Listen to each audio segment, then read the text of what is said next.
CBSE revaluation portal payment సిస్టంపై cyber దాడి జరిగినట్లు తెలుస్తోంది. 50 మంది విద్యార్థులు పోర్టల్లోకి అనధికారికంగా లాగిన్ అయినట్లు తెలుస్తోంది. సిబిఎస్ఈ 12వ తరగతిలో కొత్తగా ప్రవేశపెట్టి ఆన్ స్క్రీన్ మార్కింగ్ సిస్టంతో తమ ఆన్సర్ షీట్లు తారుమారైనట్లు కొందరు విద్యార్థులు ఇదివరకే ఆందోళన వ్యక్తం చేశారు.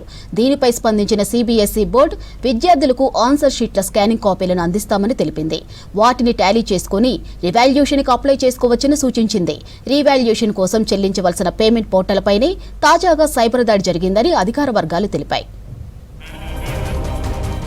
పేమెంట్లో తేడాలున్నట్లు అనుమానం వ్యక్తం చేశాయి. ఒక్కో స్టూడెంట్కు చెల్లించవలసిన మొత్తంలో రూపాయి నుంచి 68,000 మధ్య వేరువేరుగా చూపిస్తోందని బోర్డు వర్గాలు స్పష్టం చేశాయి. అయితే హెచ్డీఎఫ్సీ చెల్లింపుల గేట్వేలో మాత్రమే ఈ సమస్యలు ఎదురైనట్లు సంబంధిత వర్గాలు చెప్పాయి. సైబర్ దాడిపై అలర్ట్ అయిన అధికారులు ఐఐటీ మద్రాస్, ఐఐటీ కాన్పూర్కు చెందిన టెక్నికల్ ఎక్స్పర్ట్తో సమస్యను పరిష్కరిస్తున్నారు.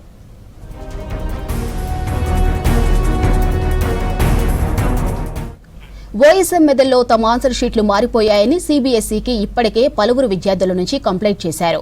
20 ఆన్సర్ షీట్లు తారుమారైనట్లు ప్రభుత్వ వర్గాలు తెలిపాయి. బాధిత స్టూడెంట్స్ ను కాంటాక్ట్ అయి సరైన ఆన్సర్ షీట్లను అందించినట్లు చెప్పారు. 98 లక్షలకు పైగా ఆన్సర్ షీట్లకు సంబంధించి 40 కోట్ల పేజీలను ఓఎస్ఎం పద్ధతిలో స్కాన్ చేశామని బోర్డు వర్గాలు చెప్పాయి. అందులో 68,000 పత్రాల్లో క్వాలిటీ సమస్యతో వాటిని రీస్కాన్ చేసినట్లు వెల్లడించాయి.